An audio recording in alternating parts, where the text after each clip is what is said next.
Sir, ಈಗ ಸಿದ್ದರಾಮಯ್ಯ ಒಂದು tweet ಮಾಡಿದ್ದಾರೆ ಸರ್, ಕುರಿಗಾಯಿ ಸಿಎಂ ಆದಕ್ಕೆ ಸಾಕಷ್ಟು ಜನ ಹೊಟ್ಟೆ ಕಿಚ್ಚು ಪಡ್ತಾ ಇದ್ದಾರೆ ಅಂತೇಳಿ. ಯಾರ್ಯಾರು ಏನೇನು ಟ್ವೀಟ್ ಮಾಡ್ತಾರೋ ಏನೇನು ಆಗ್ತದೋ ಅದೆಲ್ಲ ನಮಗೇನು ಗೊತ್ತಿಲ್ಲ. ಸಿದ್ದರಾಮಯ್ಯನವ್ರ ಟ್ವೀಟ್ ಅಲ್ಲ ಅನಿಸ್ತದೆ. ಅದು ಸಿದ್ದರಾಮಯ್ಯನವ್ರ ಪರವಾಗಿ ಬೇರೆಯವ್ರು ಯಾರು ಸಿದ್ದರಾಮಯ್ಯನವರು ಹೊಟ್ಟೆ ಕಿಚ್ಚು ಕೊಡ್ತಕ್ಕಂಥದ್ದು ಏನಿಲ್ಲ. ಸಿದ್ದರಾಮಯ್ಯನವ್ರಿಗೆ ಒಳ್ಳೆಯ ಅವಕಾಶವನ್ನು ಕಾಂಗ್ರೆಸ್ ಸರ್ಕಾರ ಮಾಡಿದೆ. ಆವಾಗ ದೇವೇಗೌಡರು ಜನತಾದಳದವರು ಅವ್ರಿಗೆ ಹೊರಗಡೆ ತಪ್ಪತಕ್ಕಂಥ ಕೆಲಸ ಮಾಡಿದ್ರು. ಆವಾಗ ಕಾಂಗ್ರೆಸ್ ಪಕ್ಷ ಒಪ್ಕೊಂಡು ಡಿ ಕೆ ಶಿವಕುಮಾರ್ ಆದಿಯಾಗಿ, ಪರಮೇಶ್ವರ್ ಆದಿಯಾಗಿ, ಸೀನಿಯರ್ಸ್ಗಳು ಖರ್ಗೆ ಸಾಹೇಬ್ರ ಆದಿಯಾಗಿ ಎಲ್ಲ ಸೀನಿಯರ್ಸ್ ಇದ್ರೂ ಕೂಡ ಹೊರಗಡೆಯಿಂದ ಬಂದಂಥ ಸಿದ್ದರಾಮಯ್ಯವ್ರನ್ನ ತಪ್ಪಿಕೊಂಡು ಇಷ್ಟು ವರ್ಷಗಳ ಕಾಲ ವಿರೋಧ ಪಕ್ಷದ ನಾಯಕ ಮತ್ತು ಮುಖ್ಯಮಂತ್ರಿ ಎಲ್ಲ ಮಾಡಿದೆ.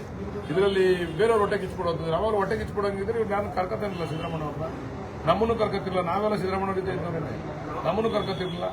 ಇದು ಹೊಟ್ಟೆ ಕಿಚ್ಕೊಡ್ತಕ್ಕಂಥ ಪ್ರಶ್ನೆ ಇಲ್ಲ. ಆಗಿದೆ, ಅವ್ರಿಗೆ ಅವಕಾಶ ಸಿಕ್ಕಿದೆ.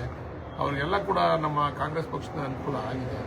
ಅದರಿಂದ ಇವರು ಡಿ ಕೆ ಶಿವಕುಮಾರ್ ಅವರು ಕ್ಲೈಮ್ಸ್ ಮಾಡ್ತಾ ಇದ್ದಾರೆ. ಹೊಟ್ಟೆ ಕಿಚ್ಚಲ್ಲ. ಒಂದು ರಾಜಕೀಯ ಪಕ್ಷದಲ್ಲಿ ಕ್ಲೈಮ್ ಮಾಡ್ತಕ್ಕಂಥದ್ದು ತಪ್ಪಲ್ಲ, ತೀರ್ಮಾನ ಮಾಡ್ತಕ್ಕಂಥದ್ದು ಹೈಕಮಾಂಡ್. ಆದರೆ ನಾನು ಆಗಬೇಕು ಅಂತ ಆಸೆ ಪಡ್ತಕ್ಕಂಥದ್ದು ತಪ್ಪೇನೂ ಇಲ್ಲ. ಆದರೆ ಅಂತಿಮವಾಗಿ ಹೈಕಮಾಂಡ್ ತೀರ್ಮಾನ ಮಾಡ್ತಾರೆ.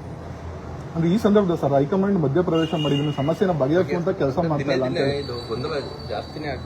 ಬೆಂಬಲಿಗರಿಗೂ ಬಣಗಳು ಜಾಸ್ತಿ ಆಗ್ತಿದೆ ಅಂತ ಹೇಳ್ತಾರೆ. ಬಣ ಯಾವುದೂ ಇಲ್ಲ ರೀ, ಇದೆಲ್ಲ ಕಾಂಗ್ರೆಸ್ ಬಣ, ಇದು ಹೈಕಮಾಂಡ್ ಬಣ, ಇದು ಬಣ ಯಾವುದೂ ಇಲ್ಲ. ಅವರವ್ರ ಅಭಿಪ್ರಾಯ ಅವ್ರು ವ್ಯಕ್ತಪಡಿಸ್ತಾರೆ. ಇದಕ್ಕೊಂದು ತಾರ್ಕಿಕ ಅಂತ ಕಾಣಿಸ್ತಾರೆ ಅಂತ ನಾವು ಒತ್ತಡ ಹಾಕಿದ್ದೀವಿ ಹೈಕಮಾಂಡ್ ಮೇಲೆ. ಇದೊಂದು ತಾರ್ಕಿಕ ಅಂತ ಇಲ್ಲ ಅಂದ್ರೆ ಮುಂದಿನ ದಿವಸದಲ್ಲಿ ಇದರ ಬೆಲೆಯನ್ನು ತರಬೇಕಾಗ್ತದೆ. ಈ ವಿಚಾರವಾಗಿ ಬೆಲೆಯನ್ನು ನಮ್ಮ ಪಕ್ಷಕ್ಕೆ ತರಬೇಕಾಗ್ತದೆ. ಇವತ್ತು ಸಾಕಷ್ಟು ಕೆಲಸ ಕಾರ್ಯ ಮಾಡ್ತಾ ಇದ್ದೀವಿ ಮತ್ತು ಸಾಕಷ್ಟು ಗ್ಯಾರಂಟಿಗಳನ್ನ ಕೊಟ್ಟಿದ್ದೀವಿ. ಬಡವರಿಗೆ ಆಸರಿಯಾಗಿ ನಮ್ಮ ಪಕ್ಷ ನಿಂತಿದೆ. ಆದರೆ ಈ ವಿಚಾರದಲ್ಲಿ ನಮ್ಗೆ ಯಾಕೋ ಸ್ವಲ್ಪ ಇರಿಸು ಮುಸು ಆಗ್ತದೆ. ಎಲ್ಲ ಕಡೆ ಅದನ್ನು ತಪ್ಪಿಸ್ಬೇಕು ಅಂತ ಹೈಕಮಾಂಡ್ ಮೇಲೆ ನಾವು ಕೂಡ ಒತ್ತಡ ಹಾಕಿದ್ದೀವಿ. ದೆಹಲಿಗೆ ಹೋಗಿದ್ದಾರೆ ಸರ್ ರಾಜಣ್ಣ ಮತ್ತು ಜಾರಕಿಹೊಳಿ. ಸಾಕಷ್ಟು ಜನ ಹೈಕಮಾಂಡ್ ನಾಯಕರನ್ನ ಕೈ ಕೂಡ ಕೇಳಿದ್ದಾರೆ. ಒಂದು ಕಡೆ ಡಿ ಕೆ ಶಿವಕುಮಾರ್ ಪದೇ ದೆಹಲಿಗೆ ಹೋಗುವಂಥದ್ದು, ಅವ್ರು ಓಟ್ ಬಂದಾಗ ತಕ್ಷಣ ಸಿದ್ದರಾಮಯ್ಯನ ಬೆಂಬಲಿಗೆ ಹೋಗುವಂಥದ್ದು. ಯಾರು ಕೆ ಎನ್ ರಾಜಣ್ಣ ಆಗಿರ್ಬೋದು, ಜಾರಕಿಹೊಳಿ ಅವರಾಗಿರ್ಬೋದು. ರಾಜಣ್ಣ ಅವರದ್ದು ಸಿದ್ದರಾಮಯ್ಯ ಬೆಂಬಲಿಗೆ ಇರ್ಬೋದು. ಬಟ್ ಜಾರಕಿಹೊಳಿ ಅವರು ಆ ಥರ ಏನಿಲ್ಲ. ಎಲ್ಲರೂ ಕೂಡ ಅವರ ಅಭಿಪ್ರಾಯಗಳನ್ನ ಮತ್ತು ಅವರ ಸಪೋರ್ಟ್ನ ಸೂಚನೆಯನ್ನು ಬಟ್ ಅವ್ರು ಏನು ಹೋಗೋರು ಅಂತ ಗೊತ್ತಿಲ್ಲ ನಮಗೆ. ಈಗ PWD ಮಿನಿಸ್ಟ್ರು ರಸ್ತೆ ವಿಚಾರವಾಗಿ ಏನಾದ್ರು ಗಡ್ಕರಿ ಅವ್ರನ್ನೇನಾದ್ರು ಭೇಟಿ ಮಾಡಕ್ಕೆ ರಾಜಣ್ಣ ಜಾರಕಿಹೊಳಿ ಅವರು, ಡಿ ಕೆ ಶಿವಕುಮಾರ್ ಅವರು ಕಾಂಗ್ರೆಸ್ ಪಕ್ಷದ ಅಧ್ಯಕ್ಷರು, ಆಮೇಲೆ ಅಸ್ಸಾಂನ ಉಸ್ತುವಾರಿಯನ್ನು ಕೂಡ ಕೊಟ್ಟಿದ್ದಾರೆ. ಅದಕ್ಕೆ ಅಸ್ಸಾಂ ಚುನಾವಣೆ ತಯಾರಿ ಮಾಡಲಿಕ್ಕೂ ಕೂಡ ಹೋಗ್ಬೋದು. ಡಿ ಕೆ ಶಿವಕುಮಾರ್ ಅವರು ಹೋಗವ್ರೆ ಅಂತ ಇವ್ರು ಹೋಗವ್ರೆ ಅಂತೇಳಿ ನಿಮ್ಮ ಮಾಧ್ಯಮದವರ ಕಲ್ಪನೆ ಇಲ್ಲ. ಡಿ ಕೆ ಶಿವಕುಮಾರ್ ಅವರು ಹೋಗಿರೋಕ್ಕೆ ಜಾರಕಿಹೊಳಿ ರಾಜಣ್ಣ ಅವರು ಹೋಗೋರು ಎಲ್ಲರ ಮೇಲೆ ಏನೇನೋ ಕೆಲಸ ಇರಬೇಕು.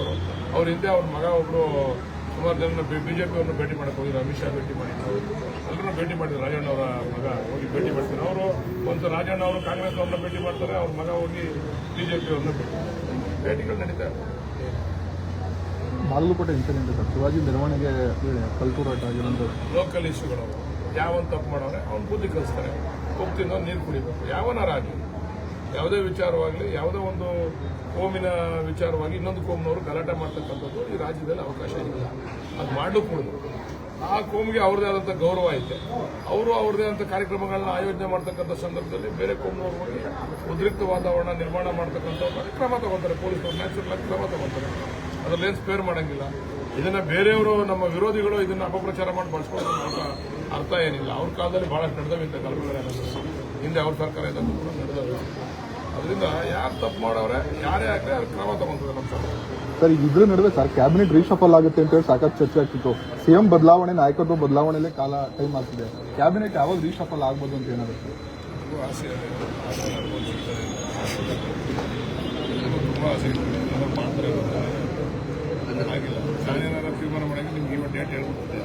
ಹೈಕಮಾಂಡ್ ತೀರ್ಮಾನ, ಅದಕ್ಕೆ ಡೇಟ್ ಹೇಳಕ್ಕೆ 2 ವರ್ಷ ಪೂರೈಸಿದೆ. ಎಲೆಕ್ಷನ್ ಹತ್ರ ಬರ್ತಾ ಇದೆ. ಹಾಗಾಗಿ ಸಂಘಟನೆ ದೃಷ್ಟಿಯಿಂದ ವರ್ಷಕ್ಕೆ ಎಲೆಕ್ಷನ್ ಹತ್ರ ಎಲೆಕ್ಷನ್ ಅದೇ ಸಂಘಟನೆ ದೃಷ್ಟಿಯಿಂದ ಕೆಲವರು ಕೇಳೋದ್ರಿಂದ ಯಾಕೆ ಅದ್ರ ಬಗ್ಗೆ ಗಮನ ಹರಿಸ್ತಾರ ಹೈಕಮಾಂಡ್? ಏನಿಲ್ವಾ, ನಾನಾಗಿದ್ದು ತೀರ್ಮಾನ ಮಾಡ್ಬಿಡ್ತೀನಿ. ಹೈಕಮಾಂಡ್ ತೀರ್ಮಾನ ಆಗಿರೋದ್ರಿಂದ ನೀವು ಹೈಕಮಾಂಡ್ನೇ ಕೇಳಬೇಕು. ಅಷ್ಟು ಕೆಪಾಸಿಟಿ ಇಲ್ಲ ಅಂತ ಹೈಕಮಾಂಡ್ ತೀರ್ಮಾನ ಮಾಡೋಷ್ಟು ಕಾಂಗ್ರೆಸ್ ಹೈಕಮಾಂಡ್ ವೀಕ್ ಆಗ್ಬಿಟ್ಟಿದೆ ಅಂತ ಹೇಳಿ. ಎಲ್ಲ ಕಂಡ್ರಿ ಬಿಜೆಪಿಯವರು ಇಲ್ಲ ರಾಜ್ಯಾಧ್ಯಕ್ಷನೇ ಘೋಷಣೆ ಮಾಡಿಲ್ಲ. ಹಂಗಾರೆ ಬಿಜೆಪಿಯವರು ಹೈಕಮಾಂಡ್ ವೀಕ್ ಆಗ್ಬಿಡಲ್ಲ. ರಾಜ್ಯಾಧ್ಯಕ್ಷನೇ ಘೋಷಣೆ ಮಾಡಿಲ್ಲ ಅವರು. ಯಾರೀಗ ಬಿಜೆಪಿ ರಾಜ್ಯಾಧ್ಯಕ್ಷ ಯಾರು? ಯಾರೇನು ವಿಜೇಂದ್ರ ಅಂತ ವಿಜೇಂದ್ರ ಅವರಿಗೆ ಅಧಿಕೃತವಾದ ಪತ್ರ ಕೊಟ್ಟಿಲ್ಲ. ಹಂಗಾರೆ ಬಿಜೆಪಿ ಹೈಕಮಾಂಡ್ ವೀಕ್ ಆಗ್ಬಿಟ್ಟಿದೆ. ಸುಮ್ಮನೆ ಅವರಿವರು ಟ್ವೀಟ್ ಮಾಡೋದು, ಅವರಿವರಿಗೆ ಮೇಲೆ ಬುಳ್ಳೆ ಬಿಡೋದನ್ನೆಲ್ಲ ಬಿಡಬೇಕು. ಸಮಯ ಸಂದರ್ಭ ಸಮಯೋಚಿತವಾದಂಥ ತೀರ್ಮಾನಗಳು ತಗೋಬೇಕು. ಅದರಿಂದ ಸ್ವಲ್ಪ ಏರುಪೇರು ಆಗ್ತದೆ. ಅದು ಸುಲಭ ಅಲ್ಲ. ಒಂದು ಪಕ್ಷ ನಡೆಸ್ತಕ್ಕಂಥದ್ದು, ಇಡೀ ದೇಶದಲ್ಲಿ ಒಂದು ಪಕ್ಷ, ರಾಜ್ಯದಲ್ಲಿ ಒಂದು ಪಕ್ಷ ನಡೆಸ್ತಕ್ಕಂಥದ್ದು ಸುಲಭದ ಕೆಲಸ ಅಲ್ಲ. ನಮ್ಗೆ ಹೇಳ್ತಾರಲ್ಲ, ನೀವು ಯಾಕೆ ಬಿಜೆಪಿಯವ್ರನ್ನ ಕೇಳಲ್ಲ, ಇನ್ನೂ ನೀವು ರಾಜ್ಯಾಧ್ಯಕ್ಷರು ತೀರ್ಮಾನ ಮಾಡಿಲ್ಲ ಅಂತ ಕೇಳಲ್ಲ. ನೀವು ಕೇಳಿದ್ರೆ ನೋಡೋಣ. ಅಲ್ಲ, ಅವ್ರ ಮೇಲೆ ಬ್ಲೇಮ್ ಮಾಡ್ತಾ ಇದ್ದೀರಾ? ಅವ್ರ ಪಕ್ಷದ ಸಾರಾಗಿದೆ. ಎಲ್ಲಾ ಪಕ್ಷದಲ್ಲೂ ಕೂಡ ಈ ತರ ಇದೆ ಸನ್ನಿವೇಶಗಳು. ಸಮಯ ಬಂದಾಗ ಸೂಕ್ತ ತೀರ್ಮಾನಗಳು ಆಗಿದೆ. ಆಯ್ತು.